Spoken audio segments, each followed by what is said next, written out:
I'm back. Hello, everyone, and welcome to Let's Talk Raptors. I'm your host, Ahtisham, my channel where you get reviews, analysis, predictions, and hot takes on all things Raptors as well as some NBA. So not the Raptors, sorry. The NBA finally had its All-Star weekend, and it was one with some excitement and some extreme disappointment. So without a further ado, let's talk All-Star weekend. So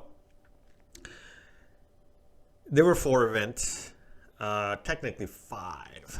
So on Friday night, it was the rookies against sophomore, that new tournament that they had, which is the Rising Star tournament. Then on Saturday, it was the skills challenge. Then it was the 3-point contest, then the dunk contest, and today was the All-Star game.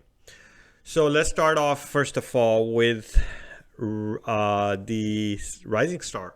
So the Rising Star actually turned out to be pretty good. The tournament format was competitive. The youngsters came out and they tried their hardest, with Isaiah team losing it in the end to the Barry team. But it seemed like everybody was putting their 100%. The youngsters were going after it because there was a certain target to reach, which was 50 points in the preliminary games between the teams, and then in the championship game it was 25 points. And as soon as after 10 points or so, there was constant competitiveness. People were playing defense. There was still the flashiness of dunks happening, alley-oops happening, 3-point shots, and still, but there was still being defense being played, not to the level that you see in the NBA on a regular basis, but still pretty good. And in the end, Cade Cunningham kind of carried Team Barry to the championship. There was a moment there where Precious Achiuwa started to shine. The team Isaiah wasn't able to. They weren't doing that well offensively, and Precious just went into this zone where he looked like Kevin Durant, just shooting mid-rangers, 3-point shots, and then he went a little bit too far because he had. I think if that shot would have been nailed, it was over for Team Barry. But Isaiah gets a rebound on one of the shots from Desmond Bane, and Desmond Bane is completely open. And now this guy is Desmond Bane is one of the prime 3-point shooters in the game today, especially for the Memphis Grizzlies. And Precious decides to duck him, don't give him the ball, decides to go to the corner and decides to shoot the ball and gets benched right after that by Isaiah Thomas. So that was one of the funny things that happened in it. Scotty looked pretty good. He was doing the same thing. He got there pretty late because of all the flight issues and stuff like that. So he didn't have the energy to really show out, even though he did pretty good in the post and stuff like that. So I think the Rising Stars format is pretty good. It makes at least the Rising Star portion of the All-Star weekend exciting to watch because some of the others are sucking. Then on Saturday, the first thing was like a 3-team skills challenge between Team Cleveland, which had Darius Garland, Jared Allen, and Evan Mobley. And then Team Antetokounmpo, which had Giannis, Tennis, and Alex. And then Team, I think it was Rookies, which had Josh Giddey, Scotty Barnes, and Cade Cunningham.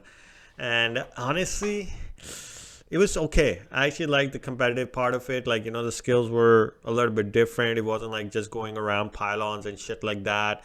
There was shooting happening, then moving on to like, the skills of going around pylons and shit. And then, the half-court shot and, shooting the ball. So there's a little bit more involved in the skills. And, in the end, Evan Mobley hit a half-court shot to help Cleveland win. And Cleveland won the championship overall for the Rising.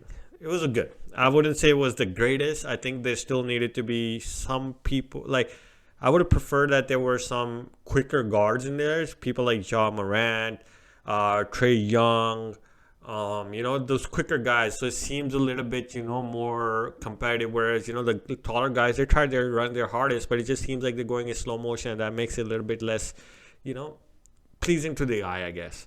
So that was that. Then the 3-point contest happened. Freddie VanVleet was taking part in it. And I think there were 8 guys in it. I don't remember all of them, I think. But in the end, Freddie didn't really have a good one. I think he scored 18 points or 16 points or something like that. And honestly, I had that feeling because Freddie's one of those guys who is an in-game shooter. When you're shooting in a three-point contest, you got to stand there, grab it and then go for it, right? Whereas you see Freddie, he's more of a movement guy, right? He comes off the screen, gets there, sets his foot, and then goes. He needs that initial movement to be able to feel comfortable with his shot. So I felt like he wasn't gonna win it. And it would be a guy who's either really great three-point shooter, like who practices like Steph Curry and doesn't have like other stuff that he specializes in, and guys that have set shots, kind of like Luke Kennard. So in the end, it was Luke Kennard, Trey Young, and Karl Anthony Towns, and Karl Anthony Towns goes first, ends up getting 28 points for a center. And that was pretty much what, made Trey Young choke. And then Luke Kennard got to about 26.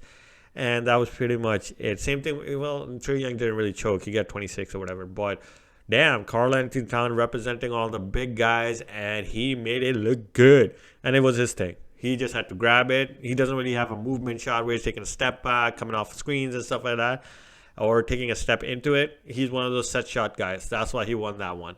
And then we got to the dunk contest. And now let me get to the point. Dunk contest was garbage. It was horrible. Shit. It was shit. Like, come on, man. I'm not saying you got to step up to the level of, when we had Zach LaVine and Aaron Gordon going at it. But come on, man. You selected Cole Anthony, Jalen Green, I get it. He has hops. The guy from Golden State, I can't remember his name right now, and Obi Toppin. Okay, I get he has hops too. But come on, last year you guys selected some centers and shit. Like, what are you doing with this contest? We wait for this contest. Like, it starts off with Cole Anthony putting on Timberlands, tying his shoelace for like an hour, delaying the freaking dunk, and then the dunk he does is not that great. It's just like a windmill off of his dad's hand, and he doesn't even do a full windmill. Then it's like Jalen Green taking an hour. His guy can't seem to get it off the backboard. And it's just like, come on, dude. You guys are taking forever. Then he misses those dunks. And then he does a different dunk. And Toscano Anderson, that's the guy's name. And he's not really doing anything flashy and any of that stuff. And he's just trying to dunk it. He tries to do the Vince Carter and doesn't really even get close to the rim. Obi Toppin's trying to do this backboard thing. And it's just garbage. It was just garbage.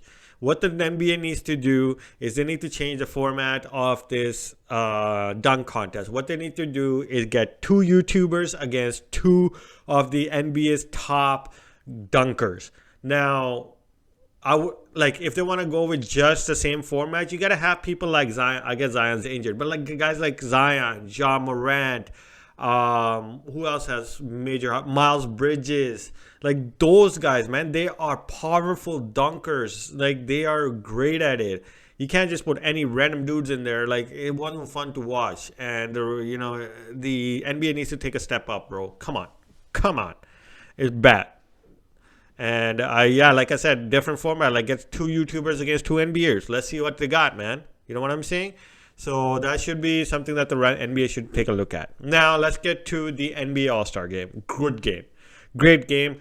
I like the change in the format that is, they have a final score in the fourth quarter and then they're trying to get, their team to win a quarter every time to get some sort of donation to a charity.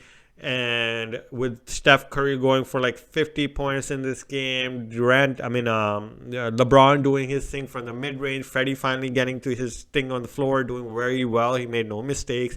He had a couple of three-pointers, and Ja Morant doing 360s. He did this one sweet-ass dunk where his head was as higher than the rim. That is a guy you put in the dunk contest. Like, come on, man. So it was a great game. In the end, LeBron's team won at the buzzer. There was like a moment where Steph would have taken a stat like the highest scoring ever in the All-Star game, and he kept missing the three.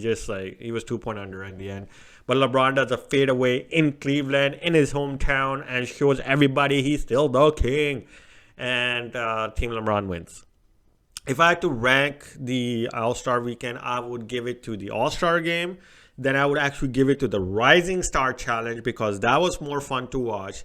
Then the 3-point contest, then the skills challenge, and I wouldn't even rank the garbage that was the dunk contest. Okay, so that's all I have for you guys for the review of the All-Star Weekend. We'll be playing on Friday. I will see you guys after that game that the Raptors have. I hope you guys enjoyed the weekend also, though.